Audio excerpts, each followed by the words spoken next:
Divorce হলে পুরুষের কোনো ক্ষতি হয় না, সব ক্ষতি মেয়ের হয়।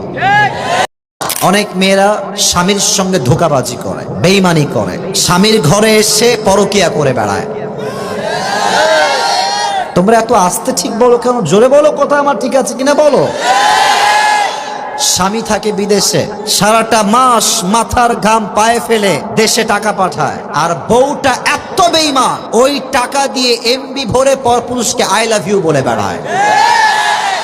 এরকম মেয়ে বাংলাদেশে বলেন তো সবাই আছে না নাই?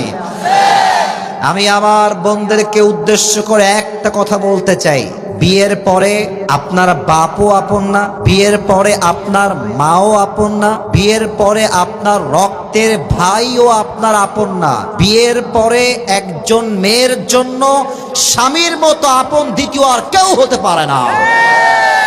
আমার বোনেরা অনেক সময় স্বামীকে কি করে জানেন? প্রেশারাইজ করে। আমার আইফোন 13 লাগবে, আমার আইফোন 14 লাগবে, আমি ফরিদপুরের গ্রামে আর থাকবো না, আমাকে শহরে নিয়ে যাও, আমাকে অমুক বাড়িতে রাখো, আমাকে অমুক গাড়ি কিনে দাও। ডিমান্ডের শেষ নাই। আমি সেই মেয়েদেরকে উদ্দেশ্য করে বলবো, ফাতেমা রাদিয়াল্লাহু তাআলা আনহার জীবনী থেকে শিক্ষা গ্রহণ করেন। বাসায় অভাব ছিল 3 দিন, ভাত নাই, চাল নাই, ডাল নাই, তবুও ফাতেমা অভিযোগ ছুড়েন নাই, বরং স্বামীর সঙ্গে শুকরিয়ার মাধ্যমে দুনিয়াতে জান্নাতের টিকিটটা কনফার্ম করে ফেলেছেন। সুবহানাল্লাহ। এজন্য বোনদেরকে 1 নাম্বার কথা বলবো, স্বামীর সঙ্গে বেঈমানি করবেন না।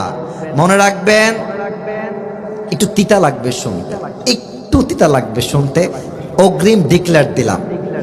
ডিভোর্স হলে পুরুষের কোনো ক্ষতি হয় না, সব ক্ষতি মেয়ের হয়। একটু তিতা আমি জানি, শুনতে তিতা। কারণ কি? একজন নারীর সতীত্বের অনেক দাম আছে, যেটা পুরুষের আহামরি দাম নাই। একজন নারীর দেহের অনেক মূল্য আছে, যেটা পুরুষের ক্ষেত্রে আহামরি সমাজ দেখতে চায় না।